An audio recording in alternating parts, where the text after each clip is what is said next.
En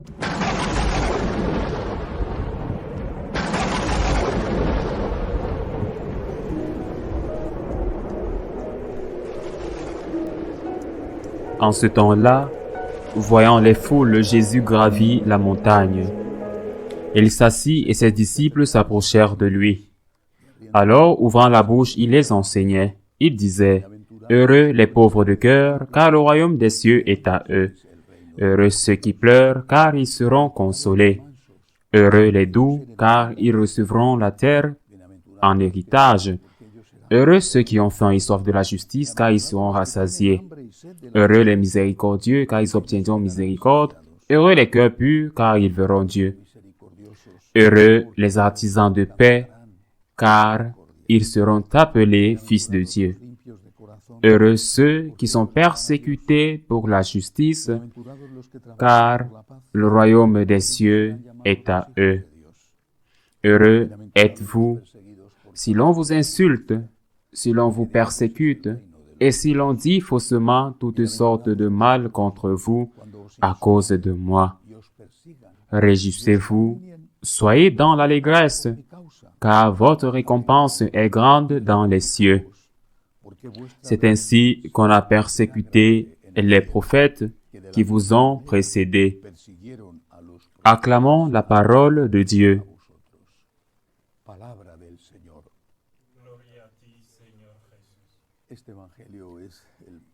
Cet évangile est le merveilleux évangile des béatitudes selon la version de saint Matthieu, qui est la plus complète. D'abord, ce sont les béatitudes, c'est-à-dire que le Seigneur dit que c'est une chance, c'est une bénédiction, c'est une fortune. Vous êtes bénis, dit Jésus, parce que parfois, nous ne comprenons pas bien le mot béni. Vous êtes bienheureux, vous avez de la chance. Que se passerait-il si nous ou quelqu'un avait gagné un prix extraordinaire à la loterie, par exemple? Ses amis, ses voisins lui-même diraient « Quelle chance j'ai! Quelle chance j'ai! Je vais pouvoir m'acheter une maison, un voyage, ou je vais pouvoir m'acheter une merveille, une meilleure voiture.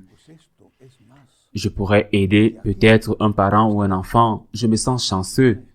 Mais c'est plus que cela, car c'est la vie éternelle qui est en jeu ici. Le Seigneur ne dit pas « Heureux les pauvres en esprit parce qu'ils recevront ce que les records ont maintenant ». C'est la lutte des classes de Karl Marx.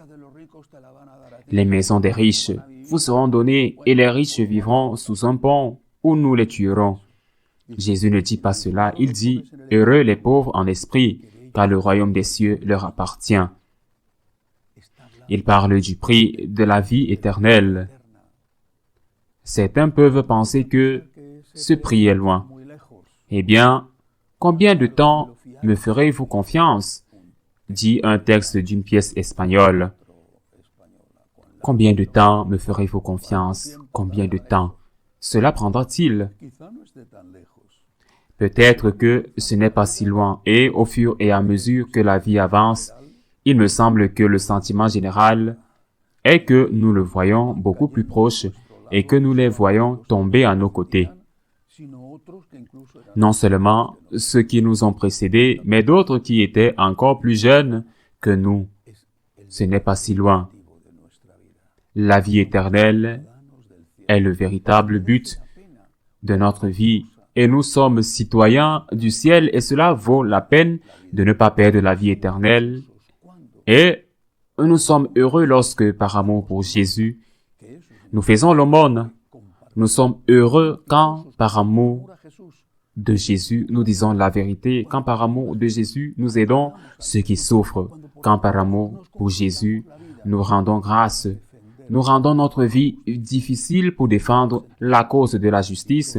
Nous devons nous sentir heureux et ce n'est pas facile. Mais c'est le premier enseignement.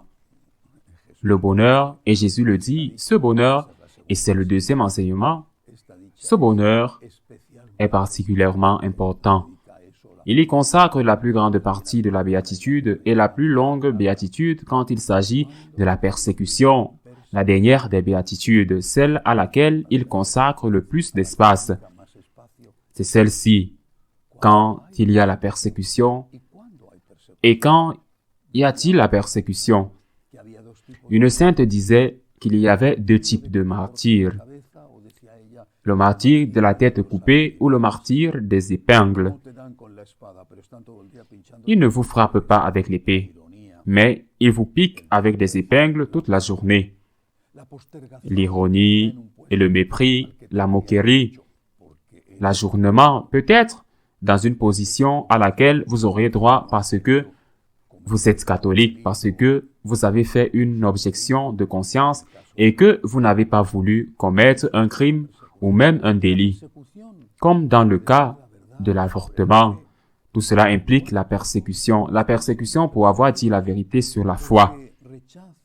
Combien aujourd'hui sont persécutés parce qu'ils rejettent l'idéologie du genre? Ils peuvent même perdre leur emploi. Et il y a même une certaine persécution, au moins dans certains endroits au sein de l'Église. Combien sont persécutés à cause de leur foi? Parce qu'ils exigent des choses auxquelles ils ont droit. Quand une personne, par exemple, demande à recevoir la communion dans la bouche, elle en a le droit. On ne peut pas la forcer et pourtant on se moque souvent de cette personne. On lui refuse la communion à laquelle elle a droit dans la bouche. La persécution a plusieurs visages. Sans parler de la persécution que subissent les prêtres quand, pour avoir dit des choses comme le Christ l'enseigne, ils sont mal vus par certains confrères prêtres ou même, dans certains cas, par certains évêques. Heureux êtes-vous, regardez la vie éternelle, ne regardez pas le prix que vous payez, regardez la récompense qui vaut plus que tous les sacrifices que vous pouvez faire. Il y a encore un troisième enseignement. Et c'est comme si le Seigneur nous disait, il y a 12 matières dans ce cours. Et vous devez essayer d'obtenir une note de 10. La meilleure note dans les 10 matières, des 12 matières. En d'autres termes, vous devez être pauvre en esprit, doux, pleurer parce que vous souffrez de persécution, avoir faim et soif de justice, et travailler pour la justice, être miséricordieux, chaste, avoir le cœur pur, travailler pour la paix et être persécuté parce que vous faites les choses comme je le veux. Jésus dit, d'accord. Et si vous n'obtenez pas un A dans toutes les matières, parce que peut-être une personne est très bonne en maths, mais est assez maladroite en langue, ou dans toutes les matières, disons les lettres, comme nous l'avons déjà dit, la géographie, l'histoire, la langue, ils sont très bons. Mais les matières scientifiques, les mathématiques, ils sont très mauvais. Que devons-nous faire? C'est très simple. Vous avez les capacités, les qualités naturelles pour l'un. Devenez un spécialiste dans ce domaine. Le Seigneur ne dit pas « heureux les pauvres en esprit, heureux les doux, heureux ceux qui pleurent ».